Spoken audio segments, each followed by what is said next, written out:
আসসালামু আলাইকুম রহমতুল্লাহি ওবরাকাতু। প্রিয় ভাই বোনেরা, আল্লাহ রব্বুল আলমিন যখন কেয়ামতের দিন বিচার কার্য শেষ করবেন, ইমানদারদেরকে জান্নাত দিবেন, আর বৎকার যারা যারা বেঈমান হবে তাদেরকে জাহান্নামে দিবেন। জাহান্নামে দেওয়ার পরে জাহান্নামীরা আল্লাহ রব্বুল আলমিনের কাছে তিনটি জিনিসের আবেদন করবে। নাম্বার ওয়ান, যে রব্বুল আলমিন আমাদেরকে আপনি মৃত্যু দিয়ে দিন, আমরা এই জাহান্নামের যন্ত্রণা সহ্য করতে পারছি না। তখন তাদেরকে আল্লাহ পাকের পক্ষ থেকে বলা হবে, ইন্নাকুম মাকিসুন, তোমরা এখানে চিরকাল থাকবে, কোনো মৃত্যু তোমাদেরকে দেওয়া হবে না।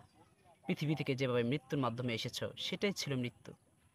আর বস্তুত জান্নাতি এবং জাহান্নামীদেরকে জান্নাতে জাহান্নামে দেওয়ার পরে আরাফ নামক স্থানে মৃত্যুকে জবাই করে দেওয়া হবে।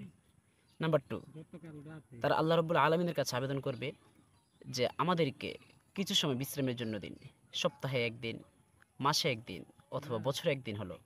তখনও তাদেরকে আল্লাহ রব্বুল আলমিনের পক্ষ থেকে বলা হবে, তোমাদেরকে কোনো বিশ্রামের সুযোগ দেওয়া হবে না, তোমরা এই আযাবের মধ্যে নিপতিত থাকবে। নাম্বার থ্রি, তারা আল্লাহ পাকের কাছে আবেদন করবে যে আমাদেরকে একদিনের জন্য হলো দুনিয়াতে যেতে দিন, ওই একদিন আমরা আপনার ইবাদতে কাটিয়ে দিব, আপনার গুণগ্রাহে আমরা কাটিয়ে দিব। তখন আল্লাহ পাকের পক্ষ থেকে বলা হবে যে তোমাদেরকে আর কখনো দুনিয়াতে যাওয়ার সুযোগ দেওয়া হবে না।